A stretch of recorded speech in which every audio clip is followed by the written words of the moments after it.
Welcome back, everyone. Our CAA game of the week features Loyola and Towson on Saturday. Towson at 2-5, but their last 3 losses all were 1 or 2 goal games. More on them in a moment. Meanwhile, Loyola starting to hit their stride with 2 straight double-digit victories as they are now 2-1 in Patriot League play, 4-2 overall. This game a break from conference action and really a game that can't afford to drop, especially when it comes to NCAA tournament resumes. Yeah, we're talking about it.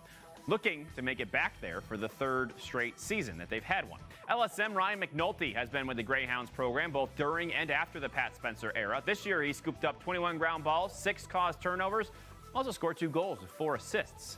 Sending things now to Travis with more. So we've got Ryan McNulty from Loyola joining us now. Ryan, grad student year, unique for you. I mean, just kind of sum up what it's like to be the 5th-year kid on campus. It's not as weird as you'd think, just because I'm here with 3 or 4 of my other classmates that are also doing the same thing. So we're in this together, and also it doesn't feel like we're the old guys. You know, it just feels like we're still a part of the team. We're still seniors on the team, so it's nothing new.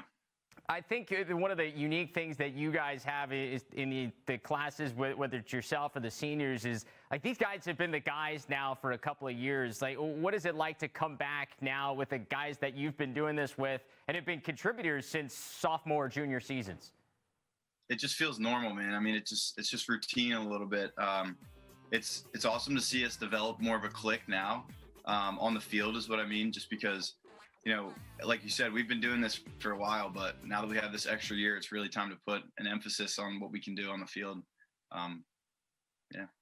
So when the season shuts down last March, and obviously there were hoops that you guys had to go through the Patriot League to figure out, will we be able to come back? Like, what are the protocols and how does this make this happen? When you figure out that you will be able to come back, you decide to come back. Why? Like, fill in the blank.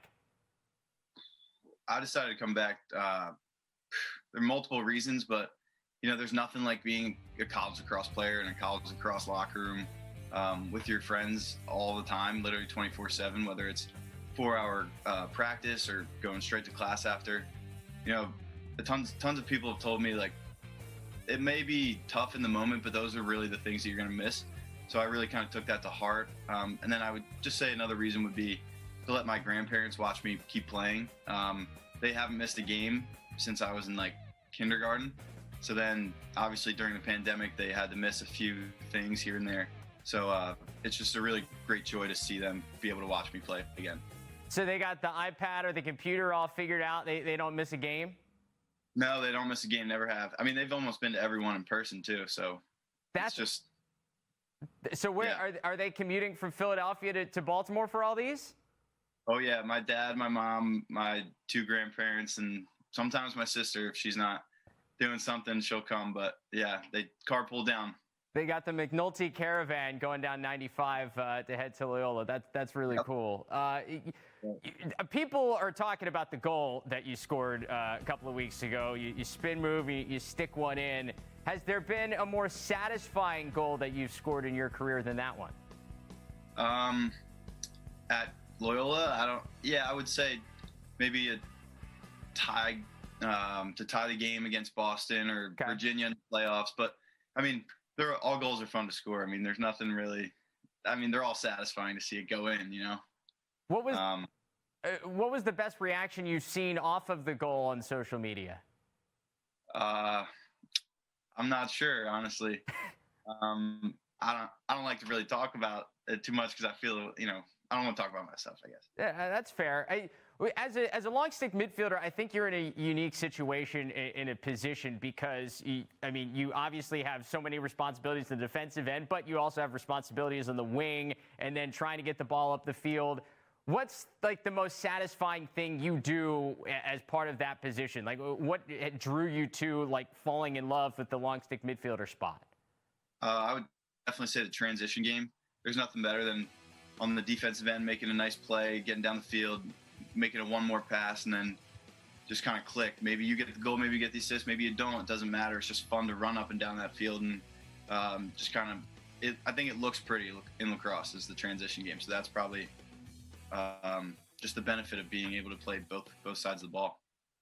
For you guys as a team, we talk about the group you have coming back. You've got a lot of talent, but I think Loyola almost fell off the national radar as soon as Pat Spencer goes off, and he was a great player. But you guys are still there, a top 15 team in the country, competing with some of the best teams in the land.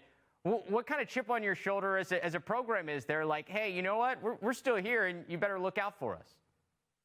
I mean, the mentality is, everyone after Pat left, it was, they're not going to be that good. But, we like being the underdog sometimes. Team doesn't think that they can beat us, then let's get after it. Because Loyola Lacrosse, credit to Coach Toomey and our staff. I mean, they always have us prepared each game. They're not looking ahead to another week. It's always this game one day at a time. So, we just like having that underdog mentality sometimes. Before we let you go, we were talking about this before, but my wife went to the same high school that you did, and I know growing up there for you in Exton, Pennsylvania, it's Wawa country. What's your Wawa order? I go buffalo chicken sandwich, the foot-long guy, and then just probably a Gatorade, and that's it. There you go. It's perfect, simple. I mean, there's so many options. You can't go wrong. Too many options. Dangerous. Ryan, we appreciate the time, man. Good luck here this weekend. We can't wait to see you on Saturday against Towson. Thank you so much. I appreciate it.